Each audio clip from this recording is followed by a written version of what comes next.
اور آج یہ بھی تمہیں بتلا دیتا ہوں کہ ان کے لیے یہ خوشخبری کی بات ہے کہ جو قرآن کو سنتے ہیں اور قرآن ان کے اوپر اثر کرتا ہے، وہ قرآن کے حقدار ہیں۔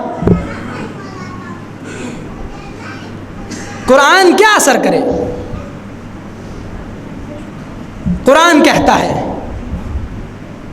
تخشعر منہ جلود الذین یخشون ربہم،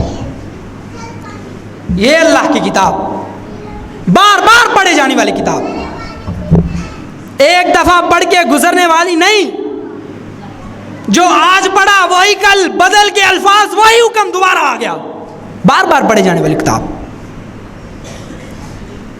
مگر عمل کون کرے گا؟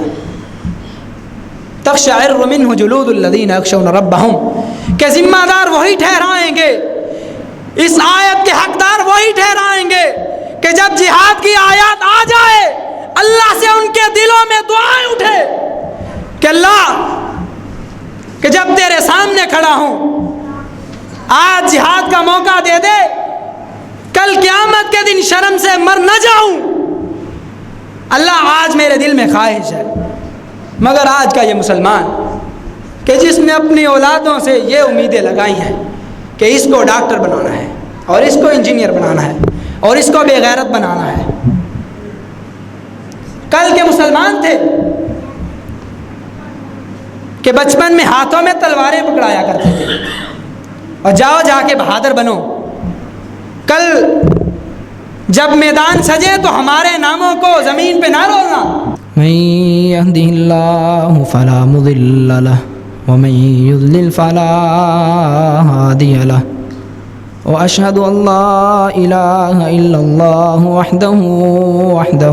وحده لا شريك له وأشهد أن محمدا عبده ورسوله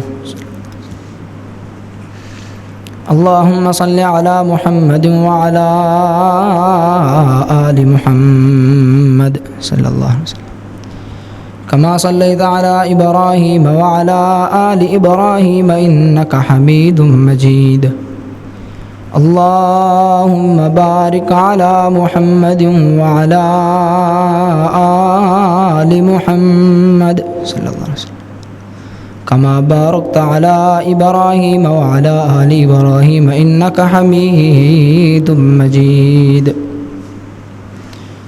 رب اشرح لي صدري ويسر لي أمري واحلل عقدة من لساني يفقه قولي رب زدني علما رب زدني علما رب زدني علما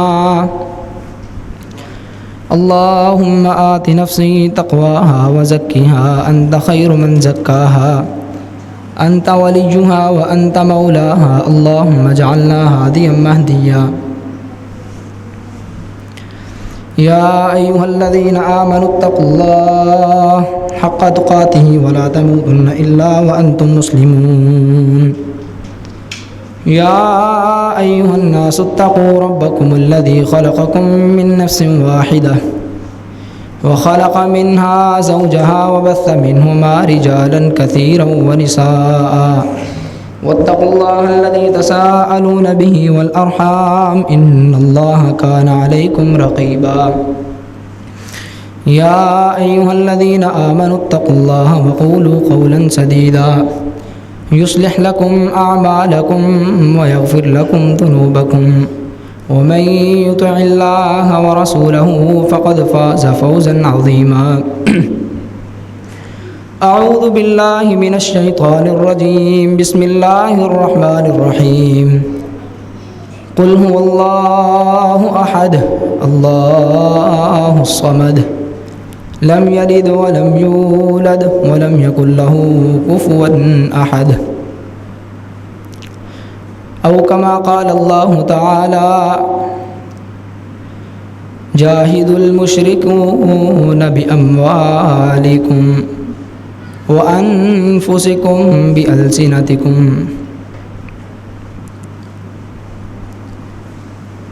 صدق اللہ العظیم۔ ہر قسم کی حمد و ثنا کبریائی، بڑھائی، یکتائی، وحدانیت اللہ وحدہ لا شریک کے لیے ہے کہ جس مالک العلام نے آج ہمیں اس مسجد میں اکٹھا فرمایا اور تمام قسم کی حمد و ثنا، کبریائی، بڑھائی اس اللہ مالک الملک کے لیے ہے کہ جس نے یہ ساری کائنات کو بنایا اور بنانے کے ساتھ ساتھ تمام کائنات کو وقت مقررہ پر رزق عنایت فرمایا۔ وہ اللہ کہ جس کی اجازت کے بغیر دنیا کائنات کا کوئی پتا اپنی جگہ تبدیل نہیں کر سکتا۔ وہ اللہ کہ جس کی اجازت کے بغیر تمام کائنات کا کوئی بھی ذرہ اپنی جگہ تبدیل نہیں کر سکتا، اور درود و سلام ہو آقا کائنات، سرور کونین، تاجدار انبیاء، آقا مصطفیٰ صلی اللہ علیہ وسلم پر کہ جن کے اوپر یہ دین اترا اور جنہوں نے اس دین کو ہمارے تک پہنچایا۔ حضرات قصہ مختصر، آقا علیہ السلام مکے سے ہجرت کرنے کے بعد جب مدینے چلے گئے تو کفار مکہ نے آقا علیہ السلام کے لیے سازشوں کا جال بننا شروع کیا اور کہا کہ اب ہم نے اگر اسے ایسا ہی چھوڑ دیا تو دنیا کائنات میں ہمارا نام باقی نہیں رہے گا، اور یہ چند غربا صحابہ جو اللہ کی نظروں میں کامیاب ہو گئے، آقا علیہ السلام کے ساتھ انہوں نے بھی ہجرت کی اور مدینے چلے گئے۔ پھر پیچھے سے مکہ کے بڑے بڑے سرغنے اور بڑے بڑے سردار، بڑے مالدار، جاہو جلال والے خطوط کے ذریعے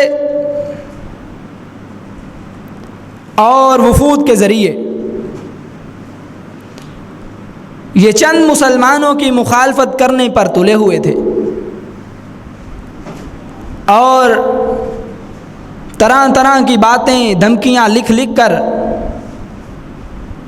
مدینے کے مشرکوں کو بیچتے کہ یہ جو چند لوگ ہمارے تمہارے پاس آئے ہیں ان کی خبر گیری کرو وگرنہ ہم تمہارے ساتھ نمٹ لیں گے۔ جب آقا کائنات صلی اللہ علیہ وسلم کے بارے میں مدینے کے کافر سازشیں کرتے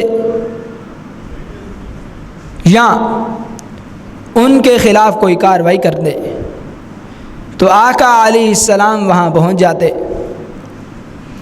انہیں وعد و نصیحت کرتے اور مکہ والوں کی لگائی ہوئی آگ کو بجھا ڈالتے۔ وقت گزرتا گیا، مخالفتیں بڑھتی گئیں، اللہ اسلام کو عروج بخشتا گیا، دین کا دائرہ وسیع ہوتا گیا۔ پھر کفار مکہ کے لشکر مدینے کے قریب سے گزرا کرتے تھے تو آقا علیہ السلام اپنے اصحاب کو فرما رہے ہیں، میرے ساتھیوں جاؤ، اور یہ ابو سفیان کا قافلہ مدینے کی طرف جا رہا، مدینے سے گزرتا ہوا شام کی طرف جا رہا ہے، اگر تم اسے پا لیتے ہو تو اللہ تمہارے لیے تمہارے گزر بسر کو آسان کر دے گا، بہت قیمتی مال ہے۔ مگر قصہ مختصر کہ ابو سفیان کا قافلہ پہلے بچ نکلا۔ آقا کائنات، سرور کونین، تاجدار انبیاء محمد مصطفیٰ صلی اللہ علیہ وسلم اپنے 2 صحابہ کو شام کی طرف بھیجتے ہیں، اور ساتھ یہ وصیت بھی فرماتے ہیں ساتھیوں کہ جب ابو سفیان کا قافلہ شام سے مکے کی طرف روانہ ہونے لگے تو تم جلدی سے ہمیں اس کی خبر کر دینا، تاکہ مسلمان اس قافلے کو پکڑ لیں، اس مال کو اپنے ہاتھ تلے لے لیں، جس سے مسلمانوں کو کوئی تقویت ملے، مسلمانوں کے روزمرہ کے گزر بسر میں کوئی آسانی پیدا ہو۔ یہی ہوا، اور اس سے قبل بات کو سمجھنے کے لیے ٹھہریے، ہمارا دین اسلام جو آقا علیہ السلام کے سینہ اطہر پر نازل ہوا ہے، وہ صرف اور صرف قصے اور کہانیاں نہیں ہیں، جس کے اندر عقائد اور نظریات کی بہت بڑی ایک دلیل ہے۔ یارو بات سمجھنے کی ہے کہ ہمارے آج سے قبل کچھ لوگوں کا یہ عقیدہ تھا اور آج بھی ہے کہ پیارے پیغمبر علیہ السلام علم غیب جانتے تھے۔ بات توحید کی بھی ہو جانی چاہیے، کیونکہ سب سے پہلے لڑی جانے والی جنگ کفر اور شرک کے درمیان لڑی گئی تھی۔ ایک طرف مسلمان تھے اور دوسری طرف یہ مشرکین مکہ تھے۔ آج ان لوگوں کو بات سمجھ لینی چاہیے کہ آقا علیہ السلام علم غیب قطعاً نہیں جانتے تھے، اور جیسا کہ قرآن نے بتا دیا الا ما یوحی الی، آقا وہی علم غیب جانتے تھے جو اللہ تبارک و تعالی وحی کے ذریعے آقا کے سینہ پر اتار دیا کرتے۔ آقا علیہ السلام تھوڑی دیر کے لیے مان لیتے ہیں کہ علم غیب جانتے تھے، اور سوال تو پھر اٹھتا ہے کہ آقا اگر علم غیب جانتے تھے تو اپنے 2 صحابہ کو شام کی طرف کیوں روانہ کیا تھا؟ اس لیے کہ میرے صحابہ مجھے بتانا کہ جب یہ کفار کا قافلہ لوٹنے لگے تو مجھے آ کے خبر دینا۔ آقا نے یہ 2 اپنے صحابہ کو کیوں بھیجا تھا؟ اس سے بات ظاہر ہو جاتی ہے کہ پیارے پیغمبر علیہ السلام علم غیب قطعاً نہیں جانتے تھے، مگر جو قرآن کہہ دیتا ہے الا ما یوحی الی، وہی جانتے تھے جو اللہ کی طرف سے وحی بنا کے اتار دی جاتی تھی۔ پھر آقا علیہ السلام کے وہ دونوں یار کہ جن کا نام نامی اسم گرامی طلحہ بن عبید اللہ اور سعید رضی اللہ تعالی عنہ آتے ہیں، فرماتے ہیں آقا ابو سفیان کا قافلہ شام سے لوٹ رہا ہے اور وہ کم و بیش 1000 اونٹوں کے مال لدے ہوئے لے کے آ رہا ہے۔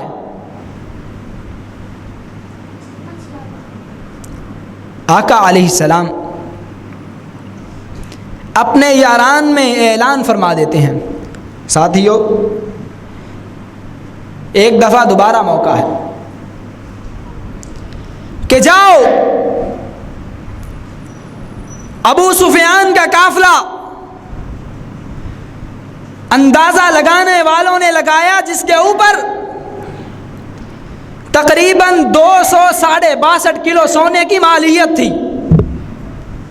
آج چند بیوقوف یہ بات کرتے ہیں کہ نہیں جی وہ صحابہ کا دور تھا، بہت غریب غربا صحابہ تھے۔ یارو اگر غربت تھی تو 262 کلو سونے کے اوپر مقرر صرف 40 لوگ تھے جن کے پاس اتنا مال تھا، صرف ابو سفیان کا قافلہ تھا۔ اور پھر آقا علیہ السلام اپنے ساتھیوں کو لے کے نکلے جن کی تعداد صرف مٹھی بھر مسلمان تھے۔ تاریخ والوں نے لکھا ہے کہ یا تو صرف 319 تھے اور یا 313 سے بھی کم تھے، مگر کہا جاتا ہے کہ کم و بیش 313 تھے کہ جنہوں نے نبی علیہ السلام کا ساتھ دیا۔ اور یہاں یہ بھی یاد رکھنا کہ یہاں اعلان جنگ نہیں ہوا تھا، یہاں صرف وہ صحابہ جا رہے تھے جو آقا علیہ السلام کے پاس رہا کرتے تھے۔ پھر وہ اصحاب محمد صلی اللہ علیہ وسلم آقا علیہ السلام کے ساتھ جاتے ہیں اور پھر ابو سفیان بھی ایک سردار کا بیٹا ہے اور یارو وقت کا سردار ہے، کوئی عام آدمی نہیں تھا۔ ابو سفیان جانتا تھا کہ یہ مسلمان ہے، مسلمان چاہے پہلے غلام تھے مگر اسلام کے بعد جو کٹ جانا گوارا کرتے ہیں مگر کسی کے سامنے اپنی گردن کو جھکانا گوارا نہیں کیا کرتے۔ یہ تھا وہ ابو سفیان کہ جس نے پہلے سے ہی اپنی جاسوسی کا جال بنا ہوا تھا اور اس نے پتہ لگوایا کہ مدینہ کے اندر کیا حالات چل رہے ہیں۔ جب اسے پتہ چلا کہ آقا علیہ السلام اس کے قافلے کو آ لینے کی کوشش کر رہے ہیں تو اس نے اپنا ایک ساتھی جسے اجرت دے کے مکے کی طرف روانہ کیا اور ساتھ ہی اپنا راستہ بھی بدل لیا۔ آقا علیہ السلام بدر کی طرف آ رہے تھے کیونکہ یہ بدر وہ جگہ تھی جہاں مکہ سے شام کی طرف جانے والے قافلے قیام کیا کرتے تھے، یہاں رکا کرتے تھے، آرام کیا کرتے تھے۔ اور پھر ابو سفیان نے اپنے قافلے کا رخ دوسری طرف موڑا اور پھر 2 منٹ کے لیے یہاں ٹھہریے اور بات کو سمجھیے۔ کوئی بھائی یہ بات محسوس نہ کرے کہ ہم کسی کو طعن و تشنیع کے لیے یہ بات کر رہے ہیں، ہم قطعاً کسی سے چھیڑ چھاڑ نہیں کرتے۔ اللہ کی قسم صرف سینے میں یہی درد ہے کہ کاش کہ جس کی زندگی میں یہ بری چیزیں آ گئی ہیں وہ اپنی اصلاح کرے۔ یہاں پھر لوگوں نے سوال اٹھایا، کان رسول اللہ صلی اللہ علیہ وسلم ما کان اور ما یکون کا علم رکھتے تھے۔ سوال تو پھر اٹھا ما کان کا مطلب جو گزر چکا، ما یکون جو آئے گا۔ قرآن کہتا ہے نہیں جانتے تھے، ابھی پھر تھوڑی دیر کے لیے مان لیتے ہیں نبی ما کان اور ما یکون کا علم رکھتے تھے۔ اگر مانیں گے تو سوال پھر اٹھے گا، لوگوں بتلاؤ، نبی اگر گزرے ہوئے کا اور آنے والے وقت کا جانتے تو جو ابو سفیان کا قافلہ دوسری طرف پلٹا ہے، نبی بدر کے راستے میں کیوں آتے؟ نبی کو تو چاہیے تھا کہ ابو سفیان کے قافلے کے سامنے جا کے اپنے ڈیرے ڈالتے۔ بعض پھر روز روشن کی طرح آیا ہوئی، پتا چلا نبی علیہ السلام علم غیب اور ما کان ما یکون کا علم نہیں رکھتے، مگر قرآن کہتا ہے الا ما یوحا الی، نبی وہ جانتا ہے جو اللہ کی طرف سے وحی اتار دی جائے نبی کے سینے کے اوپر۔ یہاں ہماری بات پوری ہوتی ہے کہ ہم کہتے ہیں نبی وہ جانتا ہے جو اللہ کی طرف سے وحی ہو جائے، پھر وہ علم غیب نہیں رہتا، وہ علم بنتا ہے، وہ لوگوں کے سامنے آتا ہے، وہ یا تو حدیث کی شکل میں آتا ہے یا قرآن کی شکل میں آتا ہے، پھر وہ علم غیب کہاں رہا؟ اگر تم یہی بات کہتے ہو کہ ہم وحی کو ہی علم غیب کہتے ہیں تو وہی تو علم غیب رہتی ہی نہیں۔ یہ علم غیب وہ ہے جو صرف رسول اللہ جانتے ہوں، آپ کے اصحاب نہ جانتے ہوں، مگر آقا علیہ السلام وحی اترنے کے بعد وہ اپنے اصحاب کو بتلایا کرتے، یا وہ حدیث بنتی یا وہ رب کا قرآن بن جاتا۔ پھر مکے میں جانے والا وہ سردار کا بیچا ہوا آدمی جو جا کے مکے میں اعلان کرتا ہے، لوگوں آج ابو سفیان کے قافلے کو محمد الرسول اللہ نے آ لیا ہے صلی اللہ علیہ وسلم۔ لوگوں بہت ہی بری بات ہے، وہ مشرکین کہتے ہیں لوگوں بہت ہی بری بات ہے، اور ہماری اس میں بہت ہی ذلت ہے کہ آقا کے یہ چند مٹھی بھر نوجوان کہ جو 313 نوجوان نہیں تھے، 15 اور 14 سال کے بچوں کو ملا کے پھر جا کے 313 بنے تھے۔ لوگوں بہت ذلت کی بات ہے۔ آج اگر تمہارا قافلہ لٹ گیا تو سمجھو کہ عرب میں تمہاری سرداری آج کے بعد لٹ گئی ہے، تم کائے کے سردار ہو۔ اور مکے میں ہلچل مچی، تھوڑی ہی دیر میں پورے کا پورا مکہ 1000 لشکر کی تیاری میں، گھوڑوں کے اوپر اور اونٹوں کے اوپر، اور اپنے ساتھ طوائفیں لیے ہوئے اور اپنے ساتھ گانے والے لوگوں کو لیے ہوئے، بڑے دبدبے سے اور بڑی چوہدر سے نکلتے ہیں۔ جب ابو سفیان کا قافلہ مکے میں پہنچ جاتا ہے تو پھر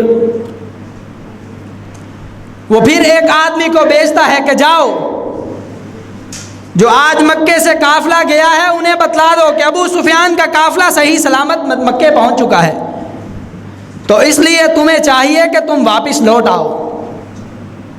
مگر کہاں کہ جن کی قسمت میں جوتے لکھے ہوں، قسمت انہیں جوتے پڑوا کے چھوڑتی ہے، چاہے کوئی سردار ہو، کوئی مالدار ہو۔ لوگوں نے بڑا کہا ابو جہل، وہ قافلے کا امیر ابو جہل تھا، کہ لوگ دنیاوی معاملات میں جسے ابو الحکمت کہا کرتے تھے اور کہا کرتے تھے اسے بہت بڑی دانائی ہے، یہ حکمت کا باپ ہے، یہ بہت بڑا سمجھدار آدمی ہے، مگر اس بیوقوف کی سمجھداری کہاں جائے کہ جسے دین ہی سمجھ نہیں آیا۔ پھر کیا تھا؟ یہ قافلہ مکے کی طرف لوٹے بغیر بدر کی جانب رواں دما رہا۔ لوگوں نے بڑا سمجھایا، اوے ابو جہل کیا کرنے جا رہا ہے، یہ تیرے ساتھ آئے ہوئے اگر یہ مارے گئے تو کسی کو منہ دکھانے کے قابل نہیں رہیں گے، اور تجھے چاہیے کہ تو یہاں سے چپ چاپ لوٹ جا، ہمارا قافلہ بچ بچا کے نکل چکا ہے، تو جانتے بوجھتے آگ کے اندر اپنا ہاتھ ڈال رہا ہے۔ اور جب ابو جہل نے ضد کی تو پھر میدان مقتل سجا۔ جب آقا علیہ الصلاۃ والسلام کو پتہ چلا کہ مکے والے جنگ کے اوپر اتر آئے ہیں، آقا نے اپنے اصحاب کو اکٹھا کیا، فرمانے لگے یارو مکے والے جنگ کے لیے تل گئے ہیں اور انہوں نے اکٹھ کیا ہے کہ وہ آج ہمارے ساتھ لڑائی کریں گے۔ آقا علیہ السلام بیٹھے ہوئے ہیں اور یاران محمد بھی پاس بیٹھے ہوئے ہیں صلی اللہ علیہ وسلم۔ آقا اپنے اصحاب کو فرماتے ہیں یارو مجھے مشورہ دو، اور اتنے میں ہی حضرت ابو بکر رضی اللہ تعالی عنہ آقا علیہ السلام کے بات کرنے کے فوراً بعد کھڑے ہوتے ہیں اور فرماتے ہیں آقا آپ پریشان نہ ہو، آج اللہ کے فضل و کرم سے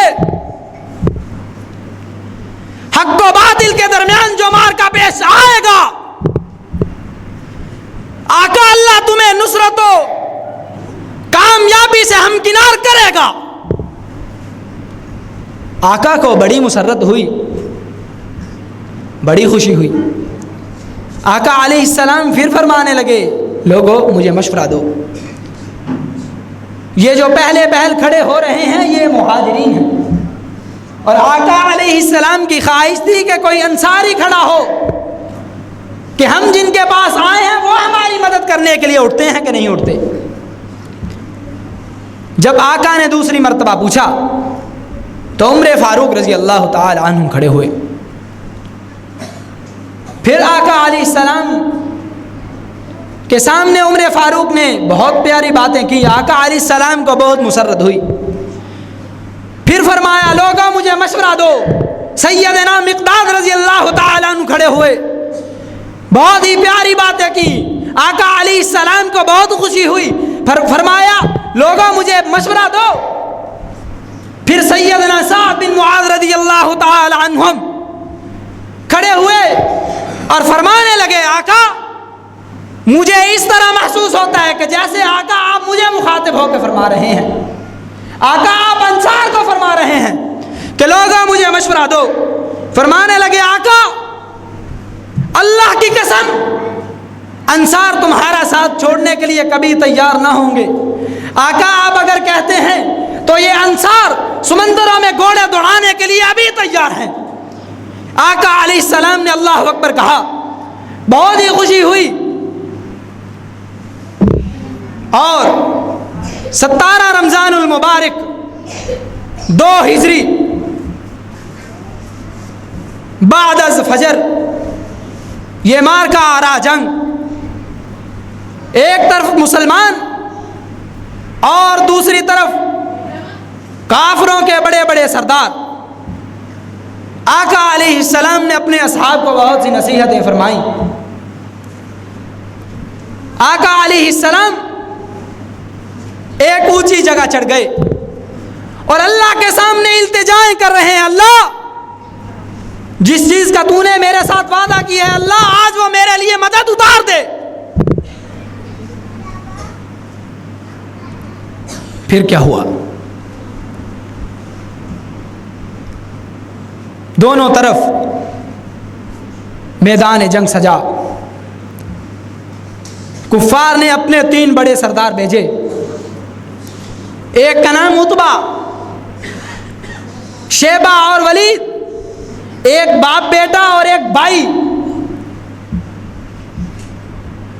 کہنے لگے آؤ ہمارے مقابلے میں آج کوئی مسلمان ہے. 3 انصاری صحابی کھڑے ہوئے کافروں کے سامنے آ کے اپنے سینے تان کے کھڑے ہوئے.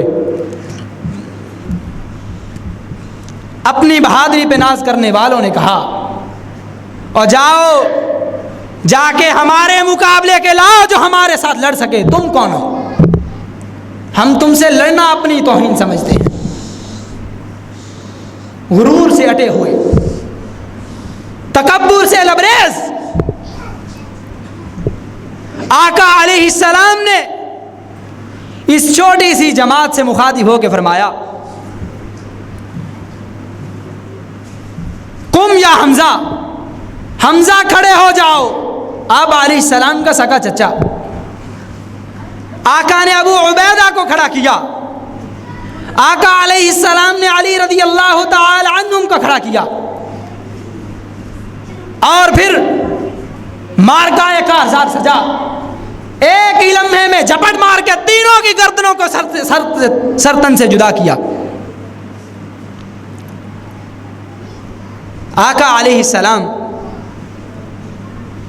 اپنی فوج کو بہت سی تراغیب دے رہے ہیں اور بتلا رہے ہیں مسلمانوں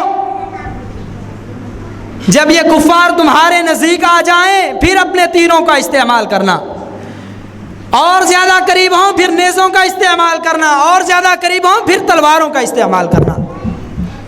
یہ چند مٹھی بھر نوجوان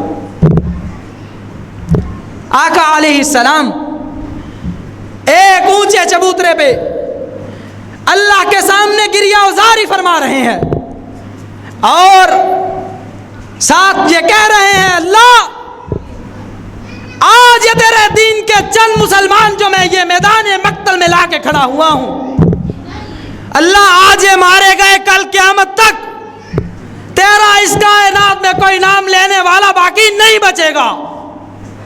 اللہ ان کی تو حفاظت فرما. پھر آسمان کی آنکھ نے دیکھا اور زمین کے سینوں نے یہ سنا کہ یہ جب تلواریں چلی اور نیزے اٹھے کہ آقا علیہ السلام ابھی دعا فرما رہے ہیں. دعا کرتے ہی آقا کو اونگ آ گئی. جب اونگ سے بیدار ہوئے فرمایا ابو بکر مبارک ہو، میں اللہ کی طرف سے بھیجی ہوئی 1000 فرشتوں کی امداد کو دیکھ رہا ہوں. جب سینوں میں ایمان ہو مدد کے لیے اللہ آسمان سے فرشتے اتارا کرتا ہے. صرف 313 بات اٹی ہے، صرف 313 پہ. اور مسلمانوں بے غیرتی چھوڑو، غیرت کی بات ہے. 30 کروڑ سے زائد ہو، صرف 313 تھے. جس کے پاس تلوار تھی اس کے پاس ڈھال نہیں تھی، اور کسی کے پاس تیر تھا تو چھوڑنے کے لیے کمان نہیں تھی. زرہ تھی تو ہاتھ میں تلوار نہیں تھی.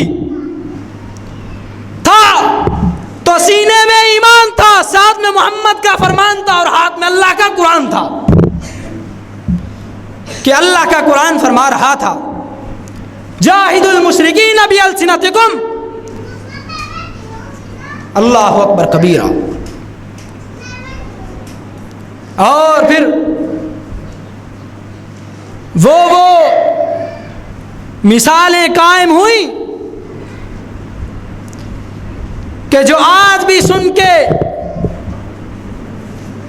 مخالفین تھر تھرا جایا کرتے ہیں.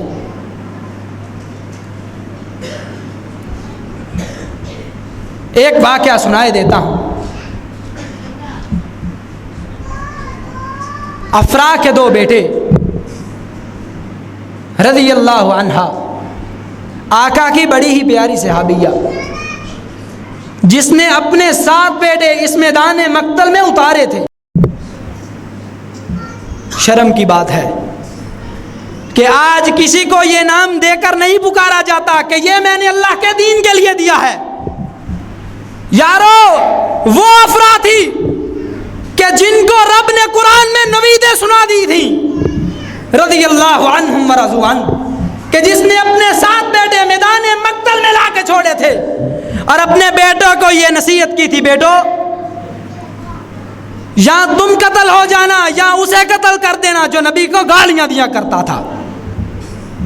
اللہ اکبر کبیرہ۔ یہ دونوں چھوٹے سے نبی کے صحابی، ایک کا نام معاذ اور دوسرے کا محمد رضی اللہ عنہ، عبد الرحمن بن عوف رضی اللہ تعالی عنہ، ایک سائڈ پہ ان کی کھڑے ہیں، دوسرا دوسری سائڈ پہ کھڑا ہے، اور چچا عبد الرحمن کو مخاطب ہو کے فرماتے ہیں، چچا بتلاؤ تو صحیح کہ سنا ہے ایک ابو جہل نامی آدمی ہے جو رسول اللہ صلی اللہ علیہ وسلم کو گالیاں دیا کرتا تھا۔ صحابی بڑے ہی تعجب اندوز ہوئے اور حیرت کی نظر سے دیکھا۔ اتنے ہی پل میں دوسرے نے بلایا، چچا مجھے بھی بتلاؤ کہ میں نے بھی سنا ہے کہ کون ہے ابو جہل کہ جو رسول اللہ صلی اللہ علیہ وسلم کو گالیاں دیا کرتا ہے۔ تھوڑی ہی دیر بعد جسے آقا علیہ السلام نے اس امت کا فرعون کہا تھا وہ نمودار ہوا اور فرمانے لگے، اور میرے بیٹو وہ رہا۔ سیدنا عبد الرحمن بن عوف رضی اللہ تعالی عنہ فرماتے ہیں کہ ابھی میں نے بات کو مکمل نہیں کیا کہ دونوں جھپٹ پڑے اور اس پہ وار کیے اور اسے اسی وقت زمین پہ ڈھیر کر دیا۔ یہ تھے وہ صحابہ محمد صلی اللہ علیہ وسلم کے جنہیں گود میں بتلا کیا کرتے تھے کہ بیٹو آج تم ابھی چھوٹے ہو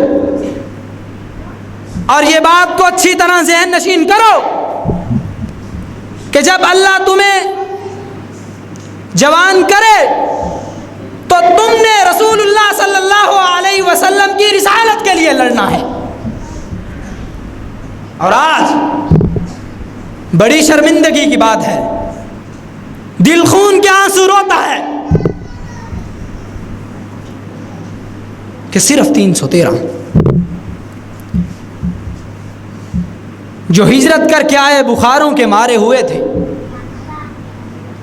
کچھ ہجرتوں کے مارے ہوئے، کچھ مہاجرین کا بوجھ اٹھائے ہوئے، یہ تھے اصحاب محمد صلی اللہ علیہ وسلم۔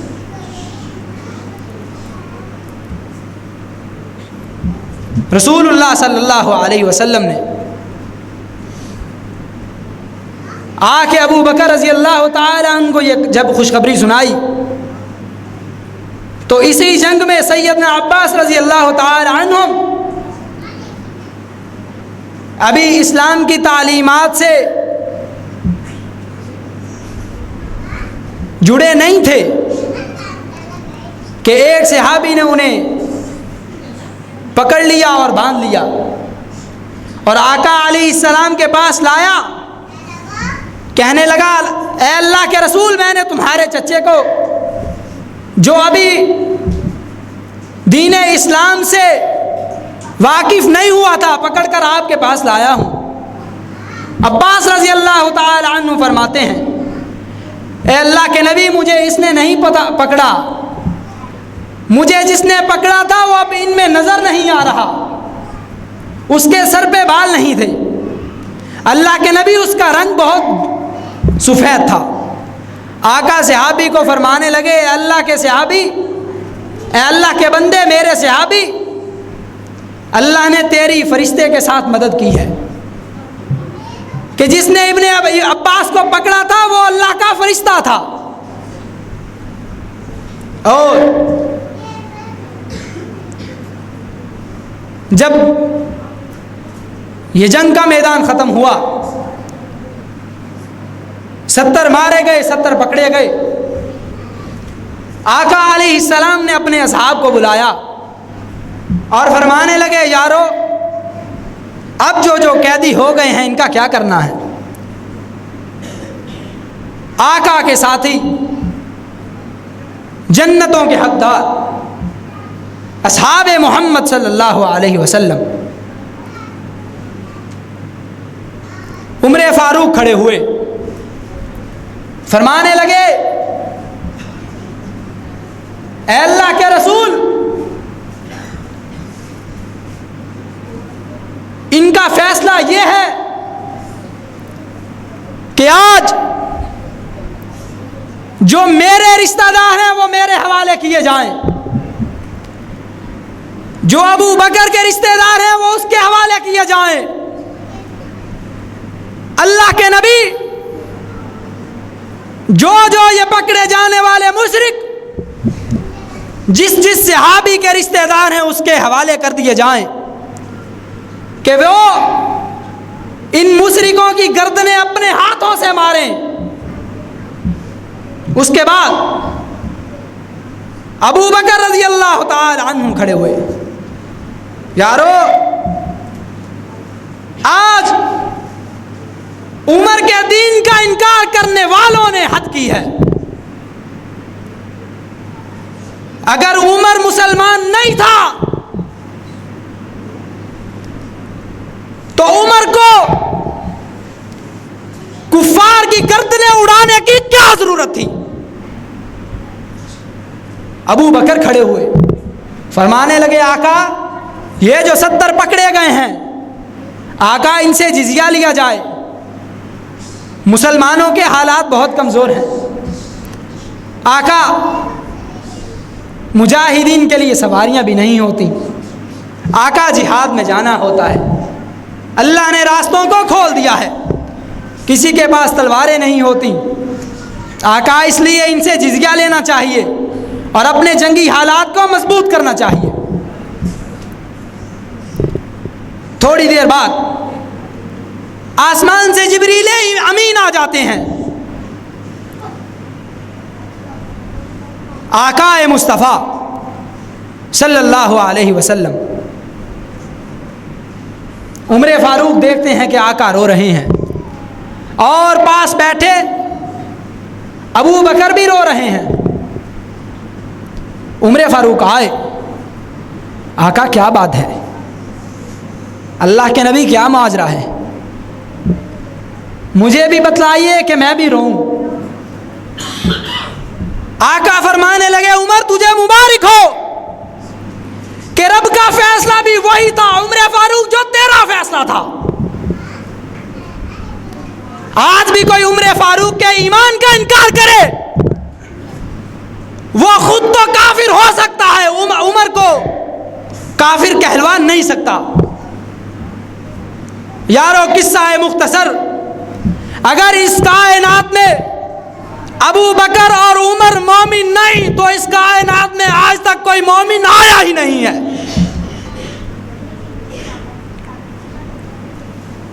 اور آج فلسطین پورے کا پورا اجڑا ہوا ہے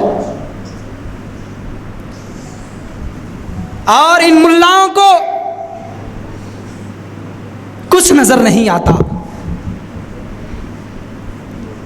مظلوموں کی بات کرنے کے اوپر ان کے پیٹوں میں مروڑ پڑتے ہیں.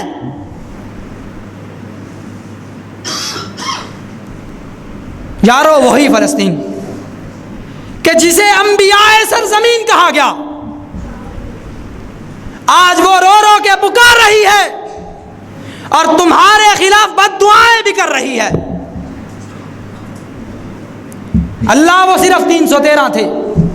آج اگر کسی سے کہیں اور یارو فلسطین کے مسائل پر بھی نظر دوڑاؤ، کہتے ہیں مصلحت کی بات یہ ہے کہ خاموش رہیں. ان 313 کو کوئی مصلحت نظر نہیں آتی تھی کہ صرف 313 اگر قتل ہو جاتے تو دین وہیں کا وہیں رک جاتا؟ کیا انہیں مصلحت کی بات سمجھ نہیں آتی تھی؟ صرف 313 30 کروڑ سے بھی زائد ہو، کیا کیا نہیں ہے ہمارے پاس۔ وہ تھے کہ جن کے پاس نہ تیر تھا نہ تلوار تھی، نہ نیزے تھے نہ زرے تھی، سینے میں ایمان تھا، ہاتھ میں رب کا قرآن تھا۔ مگر آج ہم ہیں کہ جن کے پاس سب کچھ ہے اور صرف سینے میں ایمان نہیں ہے۔ صرف 313 تھے۔ بہت دکھ کی بات ہے۔ اور پھر کہتے ہیں جی عبادتیں بھی کرتے ہیں، کوئی بات نہیں، ایک کام چھوڑ دیتے ہیں تو کوئی بات نہیں، پورے کا پورا رمضان تراویح نہیں پڑھی۔ ہائے اللہ، اور تمہارے قیام کہاں گئے؟ تمہارے روزے تمہیں کیا کہتے ہیں؟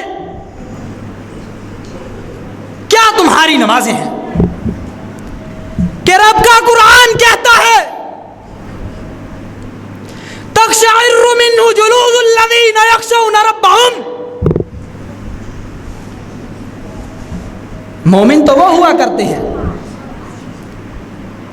کہ جب ان کے اوپر قرآن پڑھا جاتا ہے ان کی چمڑی کے رونگٹے کھڑے ہو جایا کرتے ہیں، ان کے دلوں کے اوپر اثر ہوا کرتا ہے، وہ اللہ کے سامنے گڑ گڑایا کرتے ہیں، ان کے دل قرآن سن کے نرم ہو جایا کرتے ہیں، قرآن ان کے اوپر اثر کرتا ہے۔ اور آج یہ بھی تمہیں بتلا دیتا ہوں کہ ان کے لیے یہ خوشخبری کی بات ہے کہ جو قرآن کو سنتے ہیں اور قرآن ان کے اوپر اثر کرتا ہے وہ قرآن کے حقدار ہیں۔ قرآن کیا اثر کرے؟ قرآن کہتا ہے تقشعر منہ جلود الذین یخشون ربہم۔ یہ اللہ کی کتاب، بار بار پڑھے جانے والی کتاب، ایک دفعہ پڑھ کے گزرنے والی نہیں، جو آج پڑھا وہی کل بدل کے الفاظ وہی حکم دوبارہ آ گیا، بار بار پڑھے جانے والی کتاب۔ مگر عمل کون کرے گا؟ تقشعر منہ جلود الذین یخشون ربہم، کہ ذمہ دار وہی ٹھہرائیں گے، اس آیت کے حقدار وہی ٹھہرائیں گے کہ جب جہاد کی آیات آ جائے اللہ سے ان کے دلوں میں دعائیں اٹھے کہ اللہ کہ جب تیرے سامنے کھڑا ہوں آج جہاد کا موقع دے دے، کل قیامت کے دن شرم سے مر نہ جاؤں۔ اللہ آج میرے دل میں خواہش ہے، مگر آج کا یہ مسلمان کہ جس نے اپنی اولادوں سے یہ امیدیں لگائی ہیں کہ اس کو ڈاکٹر بنانا ہے اور اس کو انجینئر بنانا ہے اور اس کو بے غیرت بنانا ہے۔ کل کے مسلمان تھے کہ بچپن میں ہاتھوں میں تلواریں پکڑایا کرتے تھے اور جاؤ جا کے بہادر بنو، کل جب میدان سجے تو ہمارے ناموں کو زمین پہ نہ رولنا، کل کسی کے سامنے جھک نہ جانا، یہ اچھی تربیت۔ مسلمانوں بڑے دکھ کی بات ہے، آج موقع ہے کہ پھر اپنے اندر وہی 313 مسلمانوں کے ایمان والی رمق پیدا کریں، وہی مسلمانوں کا ایمان لائیں کہ اگر تم جنت کے حقدار بننا چاہتے ہو اور مظلوموں کے حق میں کھڑے ہو ان کے لیے دعا کریں، دعا۔ اور اب عید کا موقع ہے، مسلمانوں صدقات اور فطرانے کے لیے ان مظلوم مسلمانوں کا نہ بھولنا۔ اللہ تعالیٰ سے دعا ہے کہ اللہ تعالیٰ ہمیں اصحاب بدر کے نقش قدم پر چلنے کی توفیق عطا فرمائے۔ وما علینا الا البلاغ المبین۔